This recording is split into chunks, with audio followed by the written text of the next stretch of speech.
سب سے پہلے حضرت مفکر اسلام شہزادہ غوث اعظم ڈاکٹر پیر سید عبد القادر جیلانی شاہ صاحب کی ویڈیوز کو حاصل کرنے کے لیے جیلانی میڈیا کے یوٹیوب چینل کو سبسکرائب کریں اور بیل آئیکن کلک کریں۔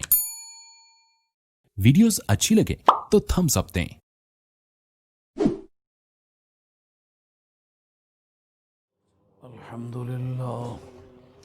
الحمدللہ وکفا وسلام علی عباده الذین اصطفى خصوصا علی محمد المصطفى وعلى آلہ واصحابہ اولي الصدق والصفاء اما بعد فقد قال اللہ تبارک وتعالی جل جلالہ في القرآن المجيد والفرقان الحميد أعوذ بالله من الشيطان الرجيم بسم الله الرحمن الرحيم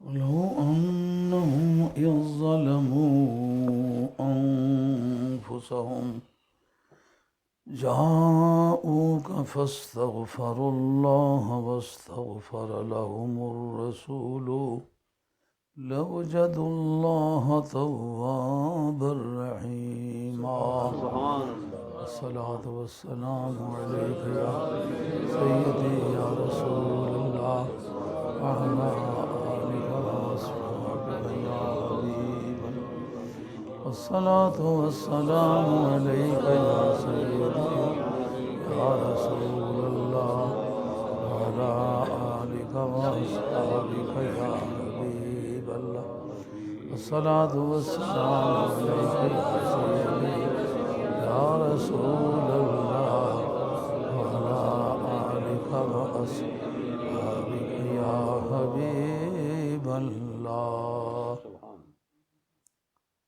معززین کرام، آپ کا آنا اسلام کی تقویت کا ذریعہ ہے۔ اللہ تعالیٰ آپ کو تشریف لانے، یہاں بیٹھنے اور زحمت انتظار کی جزائے خیر عطا فرمائے۔ یہاں انگلینڈ میں آ کے اور خاص طر شاہد علی رانا کے اصرار پر یہ ہمیں ایک زندگی کا ایک نیا طریقہ سیکھنا پڑا ہے۔ کبھی بند مکانوں میں تقریر ہم نے زندگی میں نہیں کی تھی، بڑے بڑے اجتماعوں میں، حتیٰ کہ ایک مثال میری ایسی بھی ہے کہ 28 لاکھ آدمی کے اجتماع میں ملتان میں مولانا نیازی صاحب کی 5-6 منٹ کی تقریر تھی، بابا نورانی صاحب کی 6 منٹ کی تقریر تھی، مفتی محمد حسین صاحب کی 6 منٹ کی۔ جو صفحے اول کے تھے لوگ، ان کو 6-6 منٹ کا وقت دیا گیا تھا، مجھے بھی 6 منٹ وقت دیا گیا۔ میں نے تقریر جب شروع کی، نماز عصر موسم گرما تھا تو نماز عصر کو دیر ہو چلی تھی۔ موسیٰ پاک شہید رضی اللہ تعالیٰ عنہ جو ہمارے خاندان کے بزرگ ہیں، میرے دادا جو شاہ محمد غوث بالا پیر صدقرے والے، ان کے سگے بھتیجے ہیں۔ ان کے والد صاحب کا اسم گرامی ہے سید حامد گنج بخش، اور میرے دادا صاحب کا نام ہے سید شاہ محمد غوث بالا پیر۔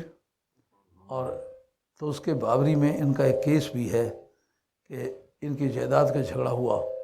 موسیٰ پاک شہید کہتے ہیں کہ جناب مجھے ملتان والی زمین مکمل طور پر دے دیں اور آپ لاہور والی زمین آپ لے لیں، صدقرے والی اور اچ شریف والی یہ شیئر کر لیتے۔ ان کا جیسا آپ نے کہا ہے نا، آپ ہمارے والے حصے پر آپ آ جائیں، اپنے والے حصے پر ہمیں جانے دیں۔